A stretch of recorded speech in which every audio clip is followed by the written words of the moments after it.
Alright, last show of week 1 of the Universe Mode. We've got SmackDown. If I remember rightly, we had Christian, I think, in the main event. Yes, we do. Just realized we've never been checking the power rankings. So obviously these are all going to be after the shows rather than like the starting power rankings like we will get on SmackDown. So top power rankings for Raw: Roman Reigns and Brock Lesnar in a tag team together, despite them losing this week. I'm not 100% sure I understand that. Shinsuke Nakamura, who was in a tag team match with Johnny Gargano. Did they win? I can't remember.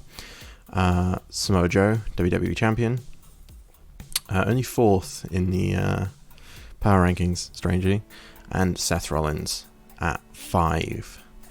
AEW, AJ Styles, number 1 contender for the AEW Championship, is number 1 on the power rankings. He gets a plus 10 to attribute points.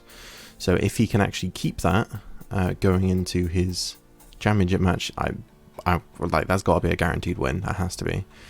Braun Strowman, number 2, gets plus 7 attribute points. Cedric Alexander, who hasn't actually been on the show yet, but sure. Andrade Cien Almas, who I guess that makes sense. The only time we've seen him so far was him going in and beating the shit out of Fandango. Xavier Woods, tag team champion at number 5. That makes sense. NXT, Ronda Rousey, number 1, despite not actually being on the show yet. Again, I don't understand it. Rowan,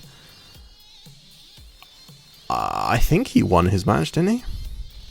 Anyway, Bo Dallas, he was on the show, wasn't he? I can't remember if he won or not. Dolph Ziggler, NXT Tag Team Champion, and Rey Mysterio. Rey Mysterio lost his only match on the show so far. Lost to Orange Cassidy, who is all the way down at number 40. So I don't understand. Let's have a look at who the weakest are in each show as well. Maria Kanellis, Lindsay Dorado, Dakota Kai, Sammy Guevara, and Stephanie McMahon is better than Sammy Guevara, of course. Let's check who's demeanor. Candice LeRae, we need to fix that. Well, I mean, there's not anything I can do. We can hope that it gets fixed. Lacey Evans, Leo Rush, and Trent Seven. Bottom 5, AEW, Mia Yim, Brandy Rhodes, Hanson, Mark Quinn, and Isaiah Cassidy. And SmackDown top 5, Charlotte Flair, Women's Champion, The Miz, Daniel Bryan, Aleister Black, and Finn Balor. That is a hell of a roster already, and this is without Kenny Omega, Kazuchika Okada. SmackDown is the show I'm most excited for because it has, in my opinion, the best roster. So at the bottom, we have Luchasaurus, Ro, Shane McMahon, Frankie Kazarian, and Pentagon Jr. If, ignoring Shane McMahon, if those are your bottom wrestlers, you still have a fucking amazing roster. So let's have a look at the divisions first. So I did update the Universal Championship. We do have the blue Universal Championship now. Universal Champion is Christian. Intercontinental Champion is Kurt Angle. SmackDown Women's Champion is Charlotte Flair. SmackDown Tag Team Champions, Rhino and Grand Metalik. Let's have a look at the divisions. Currently, Aleister Black, number 1 contender for the Universal Championship. Marty Scurll, number 1 contender for the Intercontinental Championship. Liv Morgan, number 1 contender for the SmackDown Women's Championship. Good to see the image qualities actually come back. And Shane McMahon and Luchasaurus are number 1 contenders for the SmackDown Tag Team Championship. Right, let's have a run through of the card. So we've got Daniel Bryan and Shawn Michaels versus Rhino and Grand Metalik. If Bryan and Michaels win, they win an automatic Tag Team Championship opportunity somewhere down the line. I think SmackDown is running our first pay-per-view. Yes, it is. So if Bryan and Michaels win tonight, that is a guaranteed match on the pay-per-view card. Is Bryan and Michaels versus Rhino and Grand Metalik. Carmella versus Alicia Fox versus Lana. I'm sure that's just for just to go up in the ranks. Next, we have Aiden English versus Noam Dar versus Titus O'Neil, a mid-card match if I have ever seen one. Kalisto versus Kurt Angle. Again, if Kalisto wins, he gets a guaranteed Intercontinental Championship opportunity. Charlotte Flair versus Britt Baker in a potential rivalry. So I'm thinking no matter what happens here, we're gonna get Charlotte Flair versus Britt Baker for the Women's Championship at Backlash, because if Britt Baker wins, she wins a guaranteed opportunity. As if it wasn't obvious already, the rules I'm running with on this universe are if someone beats a champion clean in a non-championship match, they earn a championship match somewhere down the line. Same rules as it is in, pretty much every wrestling show. So yeah, like I said, no matter what happens here, we're probably going to get Charlotte Flair versus Britt Baker at Backlash, because if Britt Baker wins, she wins an automatic championship opportunity. If Charlotte Flair wins, it looks like it's going to start a rivalry. So, and then we have Christian closing the show with a call out. So, depending on who that is, it's probably going to change who is challenging for the Universal Championship at Backlash. My bet is it's going to be Aleister Black, but honestly, I think it probably could be anyone. So, we want to start the show. This is a custom version of SmackDown, because SmackDown in 2K19 automatically goes to Tuesday, so I deleted it, put it over on Friday. It is also my custom arena for SmackDown. Kind of changed it to look a little bit more modern, but I kept the fist. There you go, you can see it, the classic SmackDown fist from sort of like early 2000s SmackDown there.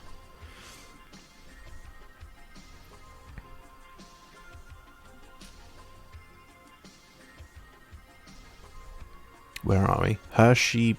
Where's PA? Is PA Pennsylvania? I don't know. I don't know America. I mean, I do. I know a lot about American geography for someone who's been there like twice, 3 times, I think. So we want all the momentum on fast. So we've got 2 potential rivalries coming up: Charlotte Flair and Britt Baker, and Christian and whoever he calls out. Something interesting I've noticed is that rivalries have popped up way quicker on custom shows.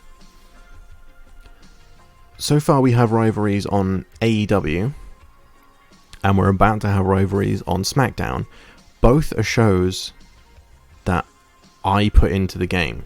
Raw and NXT, which are shows that were existing in the game, haven't started any rivalries yet.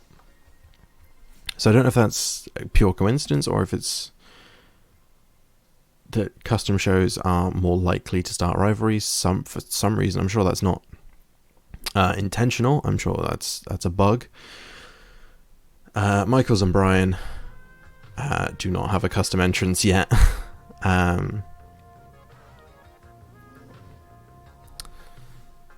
They're a tag team that I desperately want to get right, because they're 2 of the greatest wrestlers of all time. They do actually have real world connections, or at least in kayfabe. Shawn Michaels trained Daniel Bryan. I don't know how true that is to life. So I desperately want to make sure I get that tag team right. Tag team champions, again, don't have a custom entrance yet. I'm slowly working my way through it, but my god, there's a lot of tag teams. There's a lot of tag teams. And each tag team takes about 25-30 minutes at least to do, because I have to customize their entrance, I have to customize their movesets, I have to customize their victory animations, and the entrance involves choosing their motion, their music, whose Titantron is going to play, whose icons are going to show around like the edge of the arena, on the ring, and then choosing their victory animation. It, again, is the same thing, choosing their music, choosing whose Titantron is going to play, choosing like whose stuff is going to show up on the LED board and around the arena, and then you have to do that 4 times. 1 victory animation for face, 1 victory animation for heel, 1 victory animation for winning the title as face, and 1 victory animation for winning the title as heel. It's a long process. Okay, so Rhino and Grand Metalik definitely using some heel tactics here. Rhino getting the sucker punch when the ref tried to split them up in the corner, and then Metalik hitting Brian while the ref's back was turned. So not quite going for a sort of Heath Slater and Rhino kind of lovable mismatch thing here. They are full on heels. They actually look pretty good together. Mostly black gear. Metalik has a bit of red and white. Rhino has red and white. The only thing I think that's kind of throwing them off is that Metalik has the yellow gear and Rhino doesn't. But apart from that, they actually look really good together. So does Michaels and Bryan, the black, red, and white. They look like a proper tag team.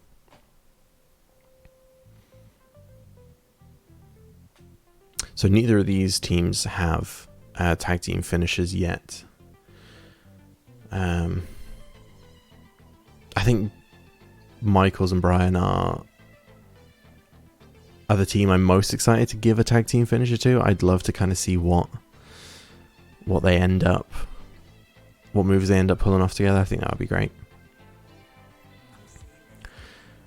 Yeah, Bryan and Michaels and Reigns and Lesnar are the 2 teams I'm most excited to get right.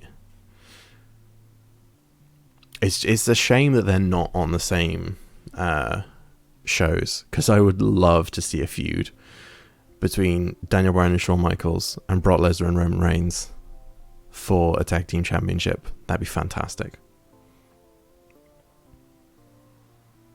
So one of the things I have decided as well is that there's going to be seasons to this. So each season is going to be a year. So once we get round to... I actually don't know what month we're currently in on the game. I think we're in April. I think it starts us the furthest away from WrestleMania. So you can end your year at WrestleMania. So what we're going to do is this show is going to be split into seasons. So once the year is over, once we've done WrestleMania, or finished off WrestleMania month, but that's the end of season 1. Once season 1 is over, we are going to be keeping teams and keeping champions, but we're going to be shuffling the rosters, not fully like I'm not going to strip all the rosters down to 0 and completely shuffle them, like I did in the first setup video. It's not going to be like, strip back to 0 and then randomized again. But yeah, I do want to shuffle up the rosters a little bit. So the rosters are going to stay as they are until 1 year from now, which I've just realized I think is actually going to be a year in real time, because I'm uploading these episodes in real time.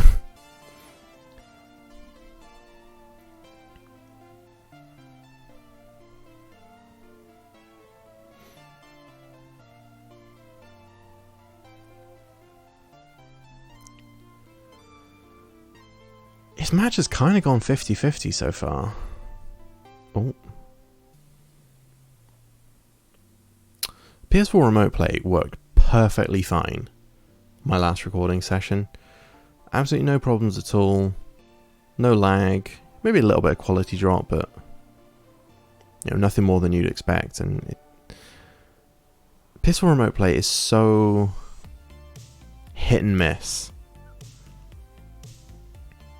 Like, it's fine for this kind of thing where I'm just watching.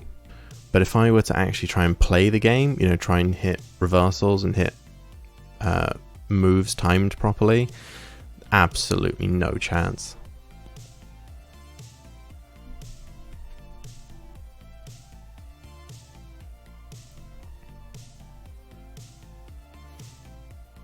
Oh, so this is my first recording after SummerSlam 2020. I was talking about it quite a bit in the previous 2 episodes. I said I thought Randy Orton was gonna beat Drew for the WWE Championship, and I was pleasantly surprised to be wrong. Glad Drew is still WWE Champion. Glad The Fiend is Universal Champion again, but they've also not booked themselves into a corner this time. It's fantastic to see Roman back. He looks amazing. And actual smart booking decisions for once, putting them in a triple threat, means that Roman can pin Braun, win the Universal Championship. The Fiend doesn't look any weaker. It puts Roman straight back into the main event picture where he belongs. And hopefully we see Roman revealed as the leader of Retribution. Because Retribution were strangely absent from SummerSlam. Whereas if Roman is revealed to be the leader of Retribution, which I really, really hope he is, I'd love to see a heel Roman just running a stable of like anarchists. I think that'd be fantastic. But yeah, I'd absolutely love to see heel Roman. It would make sense as to why Retribution won at SummerSlam. I know quite a few people have said they want Roman and Seth to both be like co-leaders of Retribution, which in a way I think would be good. Purely for the Seth and Roman feud, it would start, like, it would set up like when they eventually decide to split up. Oh my god! Brian went for a Hurricane Rana there and just fucking dropped like a sack of shit. Anyway, yeah, if Seth and Roman are like co-leaders of Retribution, the only reason I'd like to see that is for the eventual feud it would set up between Seth and Roman. Doesn't necessarily make a lot of sense to me that Seth would be involved in Retribution, seeing as Retribution have just been invading SmackDown. To me, it makes a lot more sense that Retribution, have been ruling SmackDown for the last couple of weeks, preparing for Roman to return. There we go. Right, so Backlash, we've got Michaels and Bryan versus Rhino and Gran Metalik. I'm actually going to start noting these down for things we need to put in pay-per-views. Right, so Backlash year 1 is, so far, has Michaels and Bryan versus Rhino. Let's go on to the next match while I note that down. Rhino and Gran Metalik for the tag titles. Let's note down who is champions going into it, because I'm probably going to want to look back at these notes at some point and I won't remember. Michaels and Bryan are challenging Rhino and Grand Metalik for the tag titles. So unless there is a feud going, what I'm going to do for pay-per-view booking, unless there's a feud going on, it's just going to be who the number one contender is at that point. Unless there's a feud, or like I said, someone has earned a championship opportunity. Because I don't think Michaels and Bryan are the number one contenders, or like top of the division. But because they've earned that opportunity by beating the champs clean, they are going to be in the championship match for Backlash.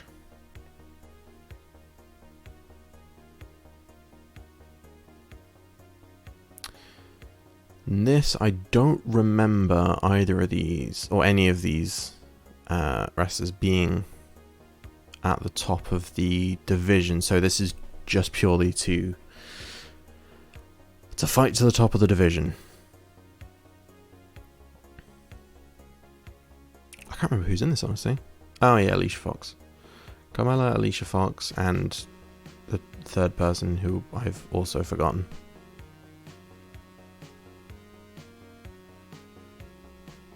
I genuinely don't think I've ever seen Alicia Fox in this game before.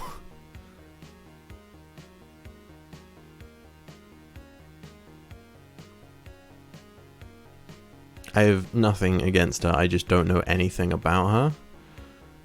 Like, and I think I mentioned in a previous episode that like I started watching wrestling again in like 2017, and by then I think WWE had fully lost interest in Alicia Fox, so like she was never on TV when I was watching it, so like I didn't know anything about her, so I just left her out of my universe modes.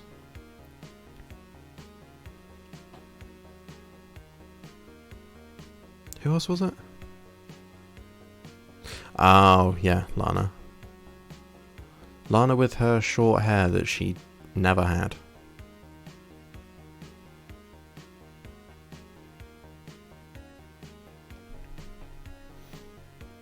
I think Lana must have one of the lowest attribute ratings in this game, right?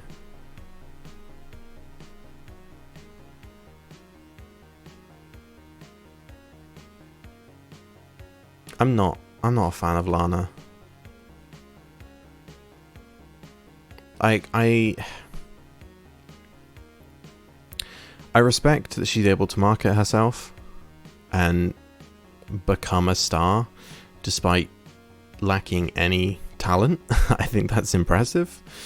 But yeah, she can't wrestle. I don't find her entertaining, you know, on the mic or outside of the ring or in storylines. I know people kind of started to enjoy the Lana, Rusev, Bobby Lashley storyline towards the end. But yeah, that kind of soap opera storyline is the exact opposite of what I enjoy from wrestling. It's part of the reason I enjoy AEW so much, is I enjoy them kind of treating it like a real sport, like them splitting it up into divisions, showing, you know, the rankings and win-loss records and everything. And AEW does have some fantastic storylines, like the whole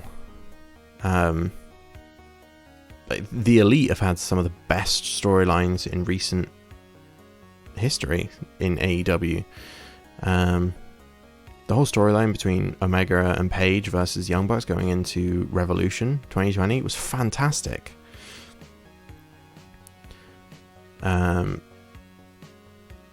Yeah, I've loved AEW since the start. It does have its issues. It really does. I think it's got a massive roster for only having 2 hours per week to showcase the roster. It means we don't get to see a lot of lesser known, very talented wrestlers. I know they've mentioned a second show is in the works. I would love to see that. I don't necessarily... I hope they don't go the brand split way that WWE did it. I hope their second show doesn't have its own World Championship, doesn't have its own secondary championship. I don't want it to have its own tag championship. I want AEW to have a secondary show. I know they have Dark, but they need a secondary TV show. I know TNT have greenlit a secondary TV show.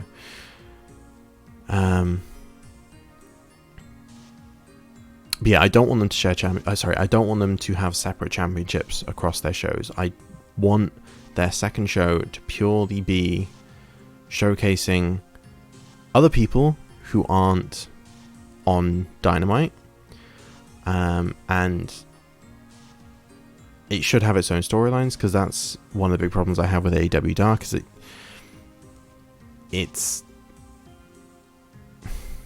it's just free matches on YouTube.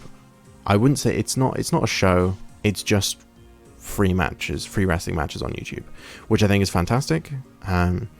You know, they're still a fledgling young company, so having free matches showcasing their talent on YouTube is a fantastic idea to get new eyes on the company. I just realized I haven't talked about this match at all, but it's just kind of standard triple threat, just different people kicking the shit out of different people. What? That... Hold on. Alicia Fox went to the rope closest to us, then switched directions, went to the rope to the right of us, and then ended up coming in from the top. What?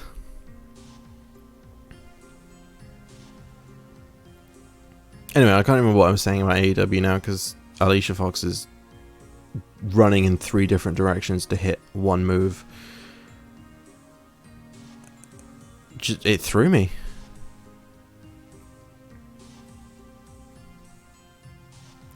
Now the super kick, I can't remember if it's Carmella's signature or finisher. I think Carmella's finisher is a submission. So I'm guessing the super kick is a signature, which would mean she still has her finisher. Which would make sense to actually lock it in while Lana's out of the ring. 2, oh. Sometimes and I think she's going, oh my god. Carmella with eyes in the back of her head, apparently. She didn't even look back to hit that move on Lana. That was amazing. Is she going for the submission? She is going for a submission, but that's not her finisher. I swear I just saw Lana tap out there.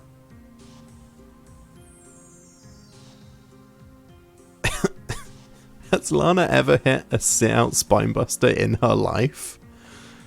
I mean, if she has, all props to her. Lana's a monster.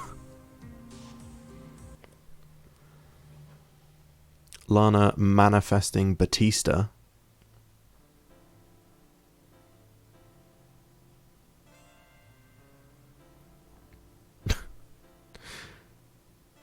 Hit a massive sit-out spinebuster, hit a huge punch to the face, and then completely whiffed a slap to the face. 1. Okay, there we go. I was gonna say, Carmella was on the floor for a while there.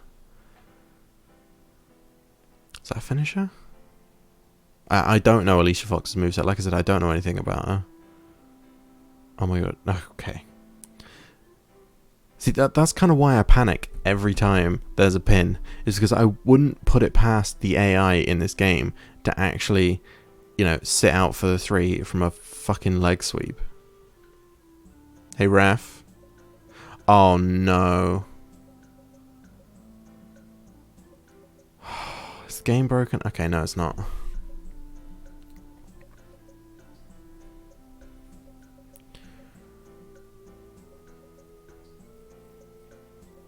I was so worried that the game had frozen and locked up on that roll-up then. Oh my god. There's a double axe handle straight to the face of Lana there.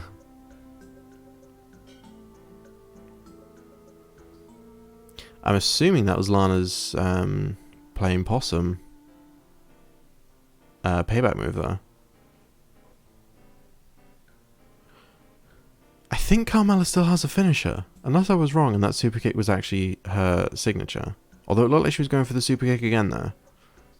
So maybe Carmella's finisher is the super kick. I thought it was her signature.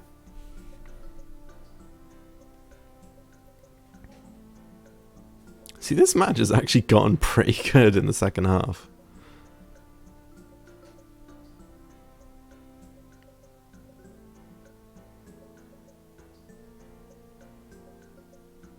What is she doing? What? You rolled her into the middle of the ring and then rolled her over so her foot was under the ropes.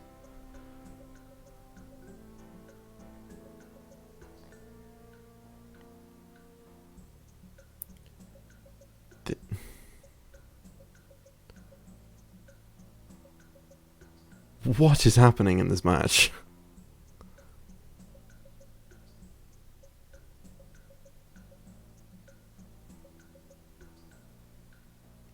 I was fully expecting Carmella to win this, but she's taken a hell of a beating. She's also doling out a hell of a lot of punishment.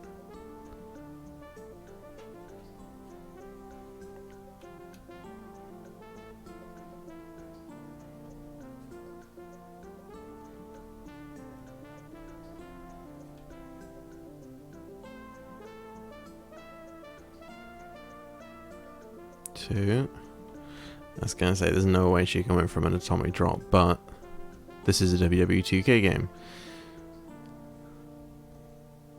The AI would probably... Oh, what? What? Yeah, that should be the finish. Oh, that should be the finish, because I didn't know what the fuck happened there. That's Alicia Fox. Oh, she only hit the one rope. Oh my god. So it looks like Alicia Fox's finisher is the scissors kick.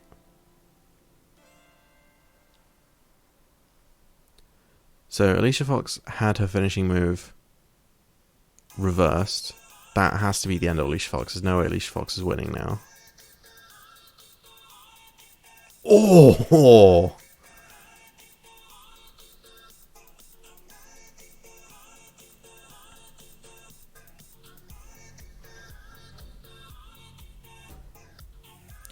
The strange thing is that, like, I don't know, or going into this match, I didn't know Alicia Fox's signature or finishing moves. Now I know it's the scissors kick.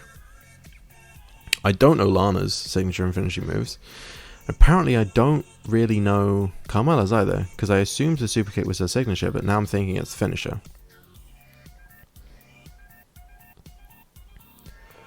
Alicia Fox was going for a crucifix powerbomb.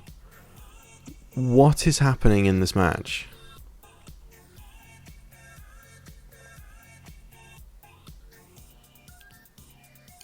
Alicia Fox is just beating the shit out of Lana.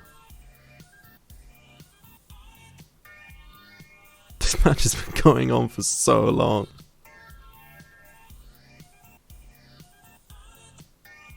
Is that Lana out? That's Lana out. Why would you go for a pin? You literally just saw Carmella. Never mind. That's exactly the kind of shit I was talking about when I said the AI will lay down for a pin for absolutely fucking nothing. Carmella was literally in the process of recovering and standing up, and Alicia Fox rolled her over and pinned her.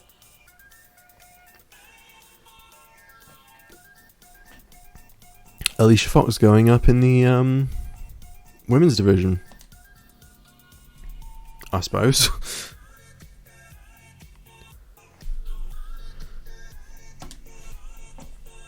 And another triple threat, the mid-card classic.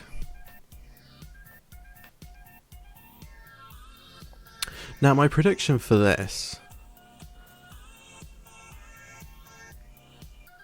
I want to say Noam Dar, purely because of those three, he's the one I like the most. From what I've seen very little of NXT UK, but everything I've seen of Noam Dar has been very entertaining. But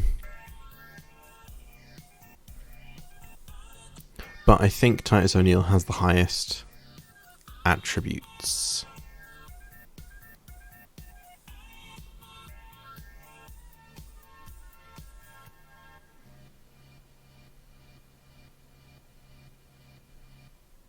It's weird just watching him because I can't have any game sound because of copyright reasons.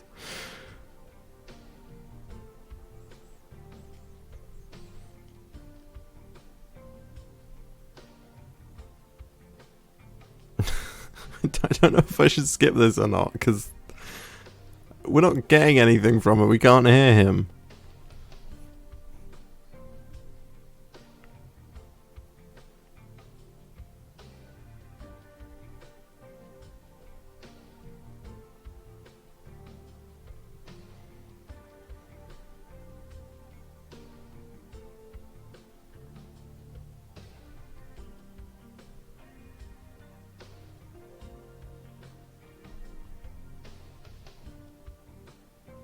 This is so weird.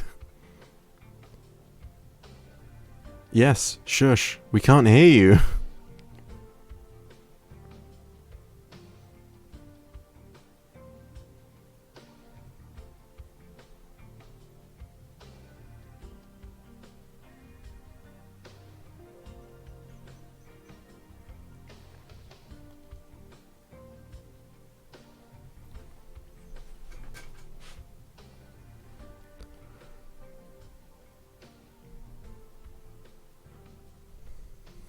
Yes, well done. You did nothing. That's Noam, I think.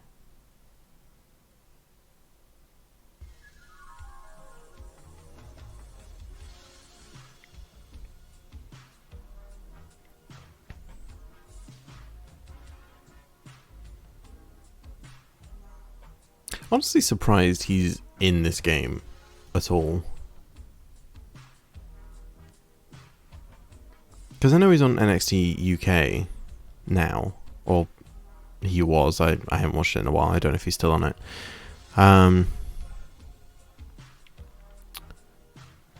But I don't think NXT UK existed when this game came out.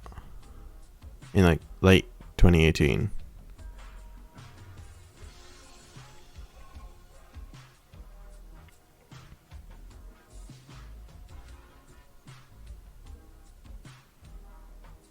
So I don't know if he's in this game because they had big plans for him that just potentially fell through,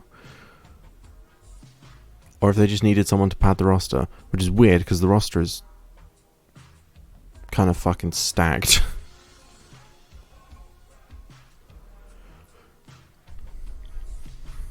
I just find it so weird that Noam Dar is in this game. Like, nothing against Noam Dar. He's just, not as well known as pretty much everyone else on this roster. I just find it so weird that this game has Noam Dar, but doesn't have Nikki Cross or Tommaso Ciampa. I don't understand.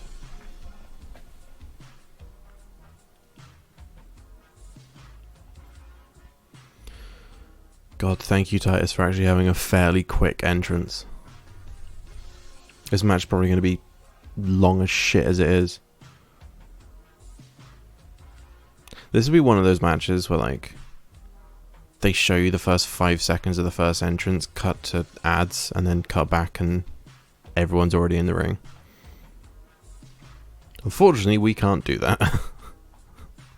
But I did say I wouldn't skip entrances if it was the first time we were seeing someone's entrance.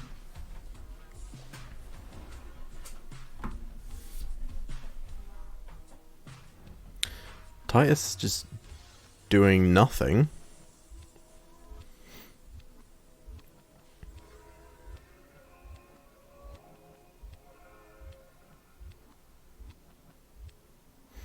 Noam Dar getting quite a bit of offense early on, which I'm happy about. He is my... he's not my prediction to win, but he's who I hope wins. My prediction is still Titus. Unless something goes massively wrong.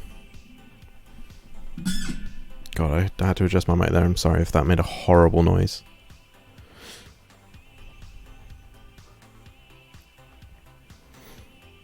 So what I'm saying is I think Titus O'Neil is going to win, and I want Noam Dar to win, so Aiden English is probably going to win. Because this game is unpredictable, to say the least.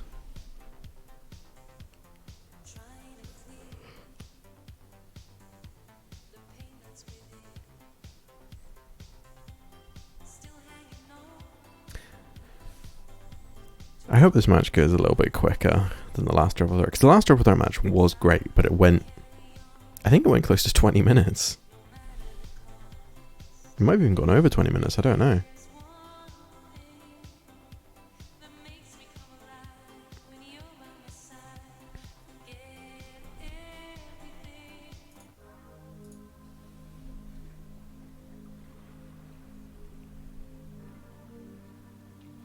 Aiden English getting one punch on both O'Neil and Dar there, and then immediately getting knocked out of the ring.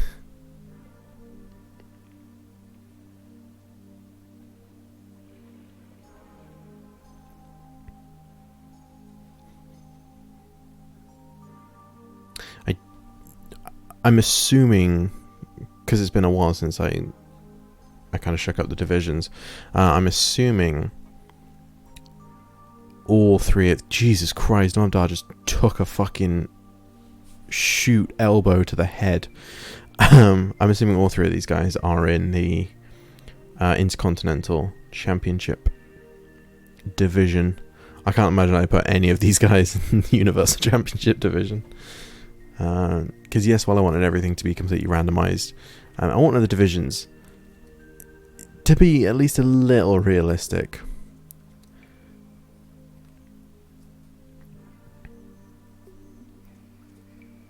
Well, honestly, the only divisions I had control over were the World Championship and like secondary men's championship.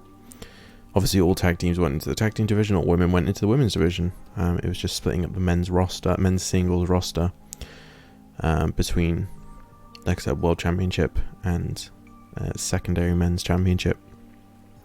That's the only decision I have made so far that would like impact how the matches are randomly booked. I could have randomized it, but you know, it would have been way longer to randomize it, and I kind of just, you know, I wanted the higher attribute scores to go in the World Championship. I want it to be at least slightly realistic. I think Dar's foot went through O'Neil's head to kick English. Well, damn. Okay.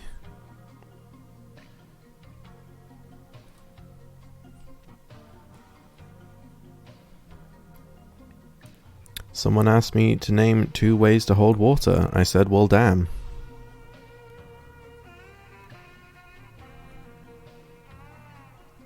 My prediction was right.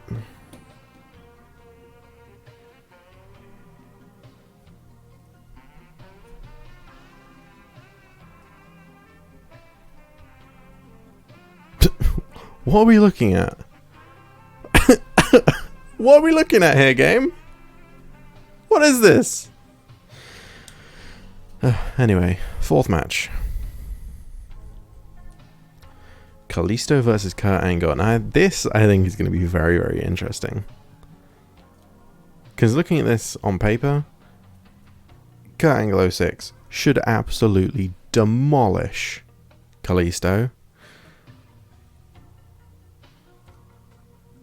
But this is an AI-controlled game in WWE 2K19. Who knows what the fuck is going to happen?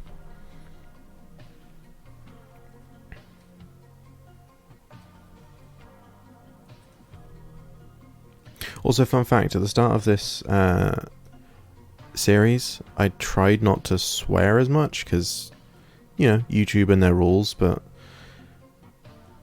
there's no chance of this being monetized anyway because, you know, the amount of views. So, fuck it, I'm gonna fucking swear. I like that they don't even cut away from the trampoline in a video game.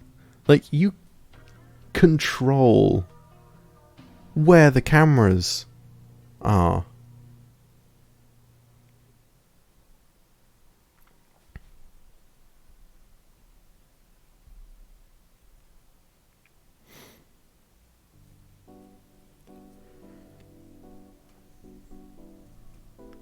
Oh, I bet Kurt Angle was gonna. Oh, that belt looks so good on him. That's one of my favorite looking championship belts of all time, and Kurt Angle just looks incredible, like with any championship around his waist. Like, Kurt Angle he is designed to be a champion. That belt looks so good on him. I just realised I don't think champions, when they enter matches, enter promos, I don't think they carry their championships down. So we're not even going to see Christian with his Blue Universal Championship, which is a shame because we haven't actually seen Christian yet. The belt looks so good on him.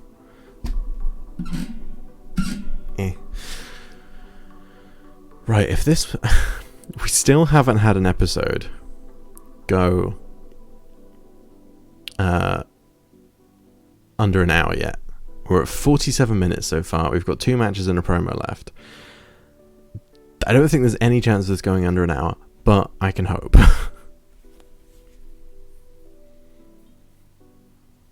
I mean, if this match finishes in like... no chance.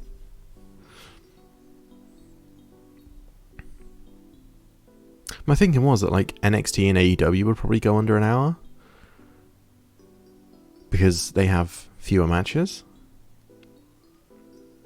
But I don't think so. So far, the 2 episodes, I've done 1 episode of AEW, 1 episode of NXT. They've both gone about 1 hour 15 minutes, 1 hour 20 minutes. So yeah.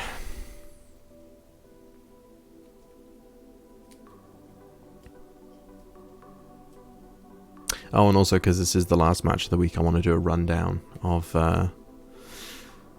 all the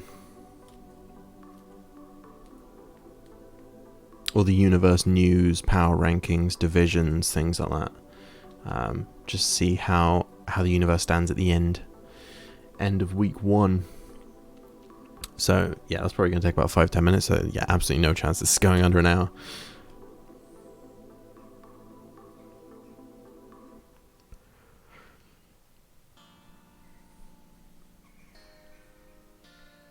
I'm still sad that Kurt Angle's last ever match was against Baron fucking Corbin. Like, Baron Corbin's great. He is. But at WrestleMania 35, and was it 35 or was it 34? No, it wasn't 34 because 34 was he was teaming up with Ronda Rousey. Yeah, WrestleMania 35, like Baron Corbin was absolutely nowhere near like main event level star, and he still isn't now. Oh, nice.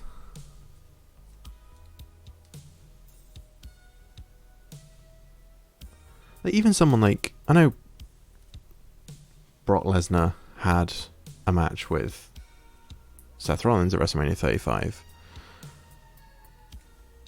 But like, even someone like on the caliber of Brock Lesnar who could just like, someone who has a history with Kurt Angle, you know?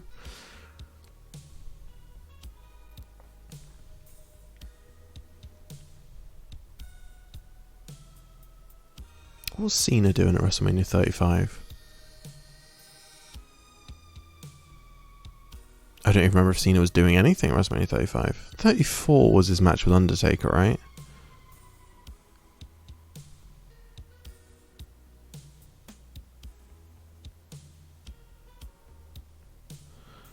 I mean, Cena would have been the perfect person to retire Angle. John Cena debuted in WWE responding to an open challenge from Kurt Angle.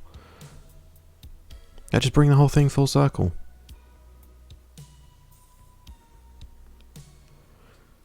Anyway, I'm complaining about a booking decision from over a year ago.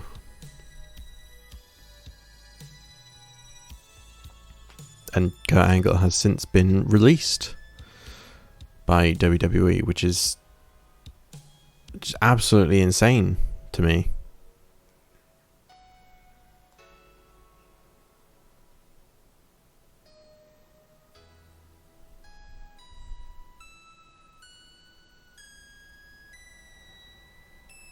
I am honestly kind of getting like a Brock Lesnar Seth Rollins vibe from this match. You know, you got Kurt Angle being the absolute beast, like wrecking crew, and then Kalisto kind of doing some flips to get, there we go, doing some flips to get out suplexes and stuff. Yep, Kurt Angle still doesn't have a definite challenger for Backlash just yet. No one beat him clean, so unless he starts a feud or someone beats him clean in the next couple of weeks, he's just going to be whoever's number one contender going into Backlash.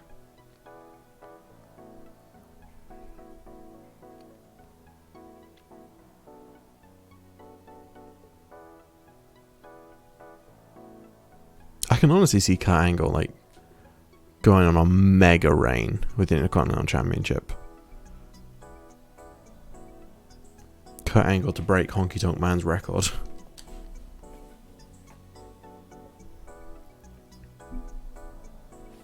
Charlotte Flair versus Britt Baker. I was gonna say we get to see Charlotte Flair entering with her SmackDown Women's Championship, but at this point, who the fuck hasn't seen it? I made my opinions on Charlotte Flair pretty clear in one of the previous episodes, so I will.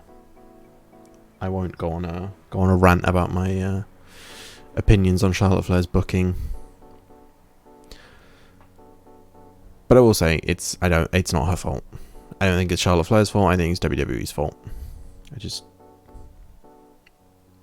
sick of Charlotte Flair being shoved down my throat. And also, her winning the NXT Championship like recently was fucking disgusting. I know I also covered that in a previous episode, but I just so pissed off. So pissed off at that.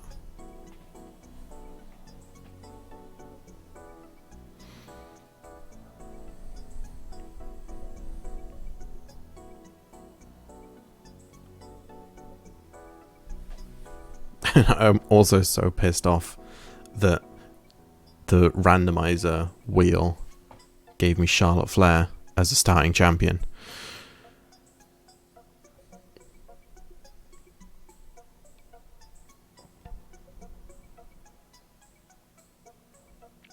So one of the things I'm probably going to do is with the women's roster and tag roster, what I'm going to do is if a champion loses their championship, I'm going to put them right down to the bottom of the roster. So, for example, if Daniel Bryan and Shawn Michaels beat Rhino and Gran Metalik at Backlash, Rhino and Gran Metalik are going to the bottom of the division. Just so it means like they have to fight their way up to the number one contender spot again. And it just means it kind of changes up the matches. We'll see. In the men's rosters, if the world champion loses their championship, they go to the bottom of the world championship roster. if the secondary men's champion loses, so for example if Kurt Angle loses his Intercontinental Championship at Backlash, he goes to the bottom of the World Championship roster, so he moves up to the next roster, but he starts at the bottom, and in order to keep them even, it means the person at the bottom of the World Championship roster is getting swapped out with the person who recently lost the secondary men's championship. I probably won't put, if someone's being swapped out from the World Championship roster into the secondary championship roster, I probably won't put them to the bottom. I'll probably put them somewhere, mid-range. But yeah, because I do want to keep the rosters even, but I also think if someone drops the IC belt, the United States belt, the TNT Championship, or the North American Championship, I think they've earned a spot in the next division up, but they will have to start at the bottom. So for example, on AEW, if Goldberg were to drop the TNT Championship, he then moves up to the AEW World Championship division. It's just a way to keep the matches, fresh and interesting, just so we're not seeing the same people at the top of the division all the time. And obviously the match finishes are completely random, so it also does kind of give an element of randomness as to who's in what roster.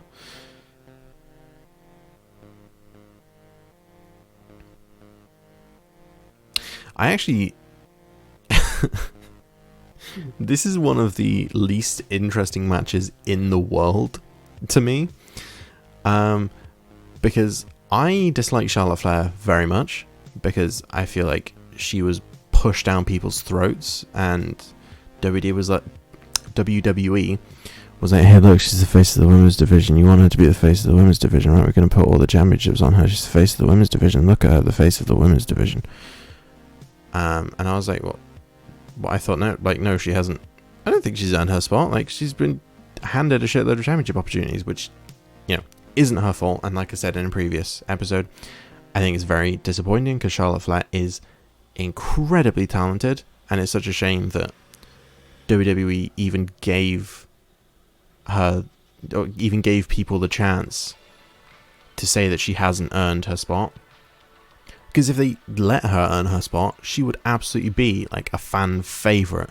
She is so talented. She's a fantastic wrestler. I just hate the way she was booked. And I kind of feel the same way about Britt Baker. When AEW first started, AEW were really trying to push Britt Baker as the face of the women's division. And at that point, I didn't care about Britt Baker. I hadn't seen that she'd done anything. She hadn't done anything that I cared about. I wasn't interested in her. It seemed like AEW going, hey look, she's the face of the women's division. Look at her, she's the face of the women's division. You like her, right? She's the face of the women's division. So to me, this is a battle of the overpushed, undeserving faces of the women's divisions. This is so uninteresting to me. And like, a lot of people like Britt Baker now that she's in the kind of like annoying heel role. I still don't like Britt Baker. I think she's very uninteresting, unentertaining. It's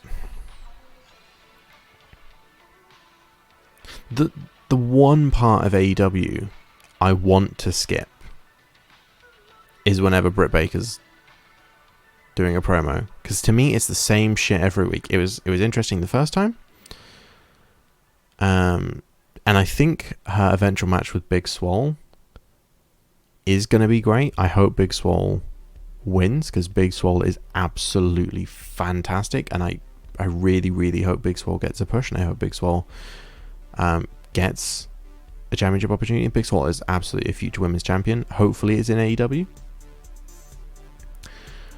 So I hope Big Swole beats Britt Baker in their eventual match, but just right now, I think she's very uninteresting. I hope she, wins me over. I really want to like her. I really, really do. But just right now, she doesn't do anything for me. In a roster with Big Swole, Hikaru Shida, even people like Abaddon and Diamante, like people who have so much character and charisma, and people who like capture your imagination immediately. Like, you have to stand out. And to me, Britt Baker just doesn't do that. Britt Baker to me is just another annoying heel. To me, Britt Baker feels like she's trying too hard to be MJF. 1, 2... Oh, okay. Britt Baker is kicked out of 2 natural selections.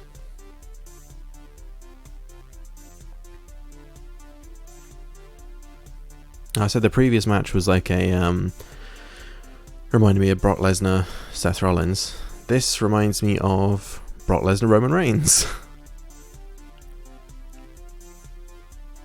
Just pull out a shitload of finishers, kick out of all of them, and then just come back, Hulk up, and win. Yeah, there we go, there's the comeback. Britt Baker's hulking up.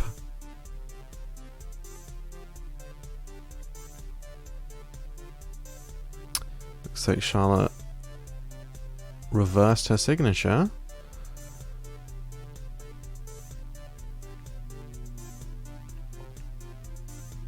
Damn, okay. I mean, it was Brock Lesnar, Roman Reigns. Match even ended with a spear. I'm kidding. Oh yeah, this is a potential. Fuck you know. This is a rivalry thing.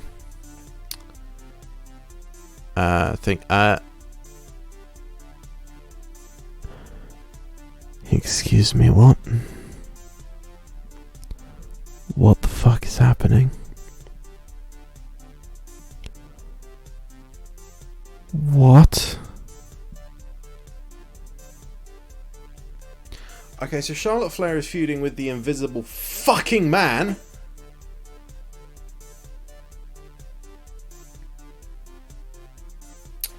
Can't wait to see Charlotte Flair versus Sue Storm at a Backlash. I mean, we might even get a triple threat. Charlotte Flair versus Sue Storm versus Violet Parr. I don't know what the fuck was going on there. I don't know who that was supposed to be. I don't even know if it's going to show up in the rivalry section or in the news section.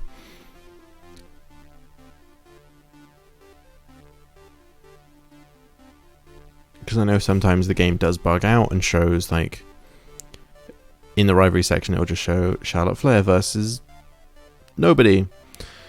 And in that case I'm probably going to have to delete the rivalry, which sucks because, like, the rivalry so far have not been coming thick and fast. See, Christian would look so good with the blue Universal Championship and his blue gear. Or his black, white, and blue gear. Like, that would look so good.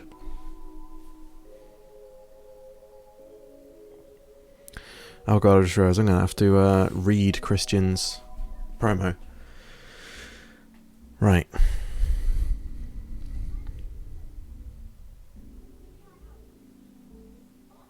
I'm out here because we have a crisis on our hands. It's a personal crisis, really, because all of a sudden I'm a target, apparently. And what kind of a man would I be if I didn't try to fire back? Well, yeah, you're a target because you're the fucking world champion, my dude.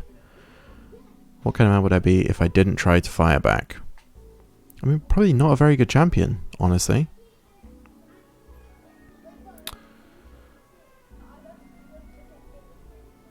A certain superstar in the locker room hasn't been painting a very favourable picture of me right now. This guy is feeling pretty confident. That's because all he's had to do is use his words. If he ever has to use his fist to back up those words, he's going to get a sharp lesson in the difference between fantasy and reality.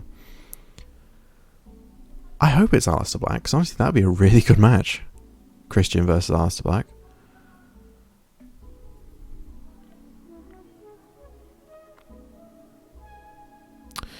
Oh god, okay. This happens every once in a while. Some jerk pokes his head out, spouts off some crap about how great he is, and then I slap him back down into obscurity. It's like whack-a-mole, or in this case, whack-a-moron. Aleister Black, come out here and get whacked. Okay.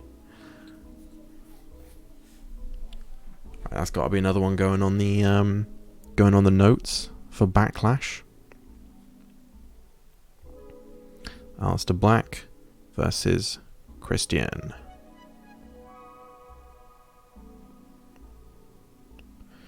Universal Championship. I want to see if what stipulation would make sense for Christian Aleister Black. My first thought was Hell in a Cell.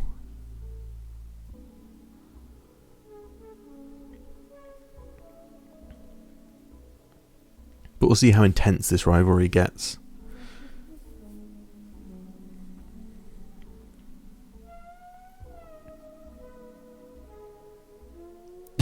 This is so weird with that music in the back.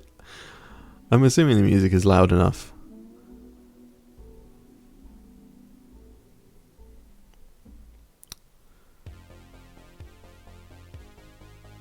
I was sitting back in the locker room thinking out which superstar I wanted to add to my win list when suddenly out of nowhere this irritating noise began to fill my brain and I was unable to focus on anything else. Turns out that irritating noise was coming from exactly where you're standing and stopped once you close your mouth.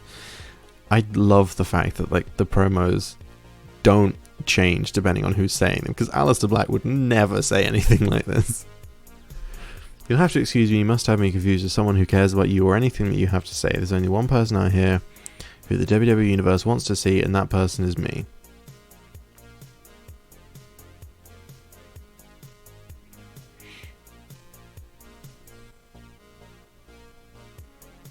I'm going to have to go through the rosters at some point and change the face and heel dynamics.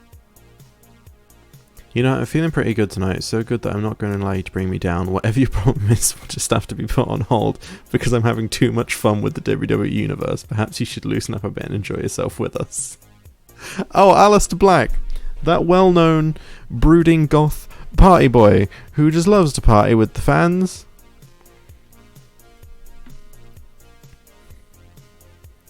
Yawn, anyone out there want to take a nap with me? Come on, we can have a snuggle party. Oh god, I wish Aleister Black had said that. I'll bring the snacks, someone bring the movies, and we'll all bring the fun. Except this guy who interrupted me, he's not invited because I hear he still pisses the bed.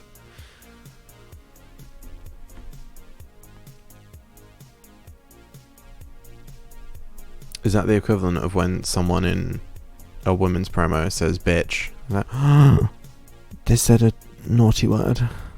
You'll have to excuse me, but I can't help but laugh at our current situation. You see, for some strange reason, you think you're better than me. Oh god, quality comeback. I hate to break it to you, but when it comes to in-ring talent, I'm the thoroughbred and you're the horse with a broken leg. Get the hell out of here before I put you down permanently. That's the kind of thing... It's not what I'd expect Aleister Black to say, but it's closer. It's closer to what he would say in real life. Yeah, that sounds special kind of crazy, my friend. Do you think you can take me? I'm the most naturally gifted superstar in WWE history, and it's not even close. You are delusional thinking you stand the slightest chance against me.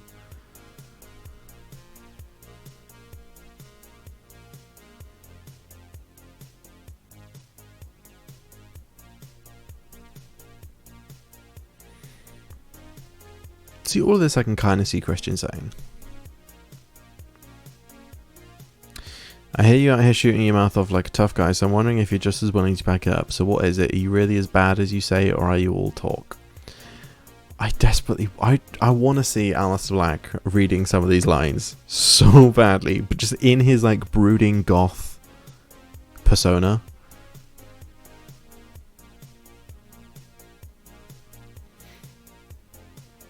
At some point you're going to run out of things to say, and when you do, I'll be here waiting, because that's when you'll realise there's nothing left to do but fight, and I'll be ready. God, I always skip promos in Universe Mode. I didn't realise how long they actually went on for. Jesus Christ.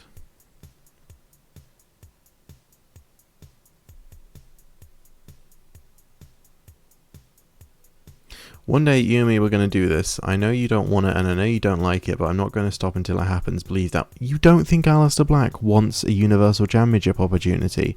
You fucking mental.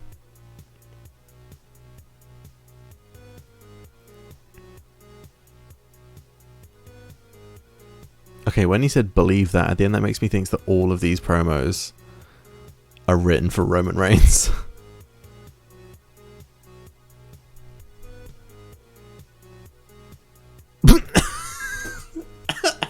Excuse me? What? Why did Christian climb over the top rope? What?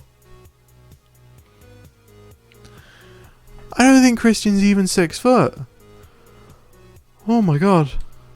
That took me so off guard. Christian just acting like a beast super heavyweight. Oh, Jesus. Okay, right. Holy shit. So that is the end of all of week 1's shows. We had Daniel Bryan and Shawn Michaels beat Rhino and Gran Metalik, winning a chance at the Tag Team Championships. Alicia Fox pinned Carmella, beating Carmella and Lana. Titus O'Neil pinned Noam Dar, beating Noam Dar and Aiden English. Kurt Angle beat Kalisto. Charlotte Flair beat Britt Baker. And Christian won a war of words with Aleister Black, which kind of makes sense seeing as Aleister Black doesn't really fucking talk a lot. Oh, for God. What? We've got... Should I just pick someone? Okay, so that existed already, that one there. I noticed that in a previous episode. So Charlotte Flair and... Should we just pick someone from the divisions? Because it can't be Britt Baker. So it's going to have to be a heel. Should we just pick someone? Alright, I'm just going to stop and whoever it's on is going to be feuding with Charlotte Flair. Alicia Fox. You know what? She won her triple threat match. Sure. Rivalries. Let's delete that one. And I'd say a pretty short rivalry. High intensity. Choose rivals. Alicia Fox and Charlotte Flair. No rivalries on NXT. Got quite a few growing rivalries on AEW. No rivalries on fucking hell, Raw. So you see, NXT and Raw, both the shows that already existed in the game. No rivalries whatsoever. AEW, custom show, 3 potential rivalries. SmackDown, it had 3 potential rivalries. 2 of them were fucking busted. So, let me quickly note down that Backlash is going to have Alicia Fox versus Charlotte for the SmackDown Women's title. So we've got 3 matches booked for Backlash already. We've got a Universal Championship match, which is going to be Christian versus Aleister Black. We've got the Women's Championship match, which is going to be Charlotte Flair versus Alicia Fox. And we've got the Tag Championship match, which is going to be Daniel Bryan and Shawn Michaels versus Rhino and Gran Metalik. Because we've already seen Daniel Bryan and Shawn Michaels versus Rhino and Gran Metalik in a standard match, I think I'm going to want to put a stipulation on for that one. I feel like Aleister Black and Christian kind of needs a stipulation. But maybe like Iron Man or something. Something that would just like have something that would end up with a really good match because they're both fantastic wrestlers. Alicia Fox versus Charlotte doesn't necessarily need a stipulation unless the rivalry gets intense. So I'm going to skip over to the next show. Not starting the show, obviously that's going to be the next episode. But we can do a quick rundown of everything that happened in week 1. So the news: Daniel Bryan and Shawn Michaels carried out a Oh yeah, that's another rivalry that tried to happen with no one and no one. So week 2, Braun Strowman and Hanson forced their way into Xavier Woods and Christopher Daniels' match by taking their opponents out of action with an ambush. These superstars couldn't wait to get another shot at them. This may be their first of many dangerous moves to come in their rivalry. They also won their match, which means at the next Raw pay-per-view, Braun Strowman and Hanson are challenging for Xavier Woods and Christopher Daniels' Raw Tag Team Championships. Jesus Christ, I'm losing my ability to speak. The animosity between Kota Ibushi and Andrade Cien Almas has been blown out of control. These two superstars won't rest until they settle their rivalry. So Kota Ibushi and Andrade Cien Almas feuding on AEW. The animosity between Charlotte Flair and has been blown out of control. The two superstars won't rest until they settle their rivalry. That's obviously, I've already deleted that rivalry, and we've decided it was Alicia Fox. Christian entered the ring and called out the number 1 contender in front of the whole crowd, looking to prove his superior verbal skills to his challenger and get into his head. Aleister Black answered confidently and stood his ground. The two superstars now have to prove which of them will walk away with the title. I've already gone through rivalries, shows. We can have a look at the divisions. Number 1 contender for WWE Championship, Rusev. United States Championship, number 1 contender, Santana. What was it I called them? The Authority Reborn or something like that. Randy Orton and Seth Rollins, number 1 contenders for the Raw Tag Team Championships. Alexa Bliss, number 1 contender for the Raw Women's Championship. AEW divisions: AJ Styles, number 1 contender for the AEW World Championship. Bobby Roode, number 1 contender for the TNT Championship, which I also updated. That is the current version of the TNT Championship, not the old ungilded version that I put on black leather. So now that is accurate. Billie Kay, number 1 contender for Peyton Royce's AEW Women's Championship. I really hope we get to see that match. That'd be fantastic. Kevin Owens and Matt Hardy, number 1 contenders for the AEW Tag Team Championships. NXT. Orange Cassidy, number 1 contender for the NXT Championship after he beat Tyler Bate in a triple threat. Nick Miller, number 1 contender for Oney Lorcan's NXT North American Championship after he beat him in a singles match. GBH, which is Chad Gable and Shelton Benjamin, managed by Triple H. Number 1 contenders for the NXT Tag Team Championships held by Jungle Boy and Dolph Ziggler. Shayna Baszler, number 1 contender for the NXT Women's Championship held by Riho. Finally, SmackDown, we have Aleister Black, number 1 contender for Christian's Universal Championship. Marty Scurll, number 1 contender for oh my god, brain, so close to the end, just work with me. Marty Scurll, number 1 contender for Kurt Angle's Intercontinental Championship. Liv Morgan, number 1 contender for Charlotte Flair's SmackDown Women's Championship, but Charlotte is currently feuding with Alicia Fox, so Alicia Fox is getting the next championship opportunity. Shawn Michaels and Daniel Bryan, number 1 contenders for the SmackDown Tag Team Championship, already booked for Backlash. So, unless Kurt Angle starts feuding with anyone in the next few weeks, we're going to see Marty Scurll versus Kurt Angle at Backlash. We've already got a match booked for that championship. We've already got a match booked for that championship. The strange thing is that because SmackDown only has 4 championships, right? Pay-per-view matches have 7. Pay-per-view cards have 7 matches. We only have 2 rivalries, and they are both championship based. So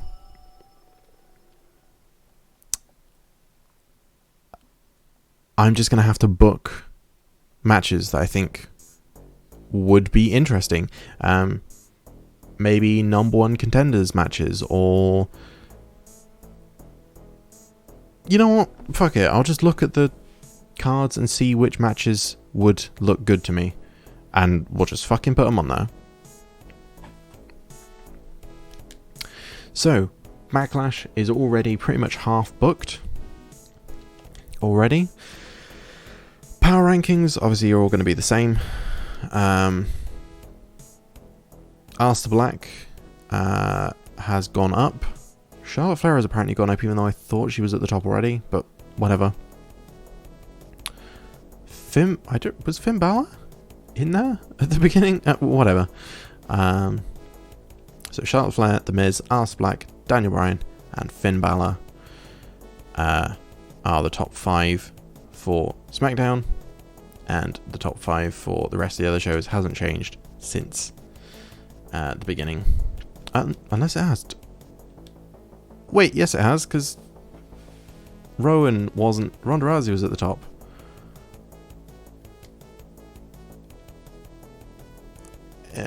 This has confused me now. Brock Lesnar... How has Roman Reigns stayed the same but Brock Lesnar gone down? I don't understand this game. Anyway, next episode is going to be week 2 of Raw. Yes, I know it's week 3, but we simulated these just to try and get some rivalries and stuff going.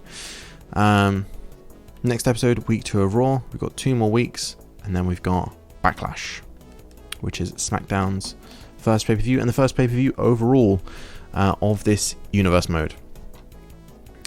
So thank you for watching. I will see you in the next episode for week 2 of Raw. Bye.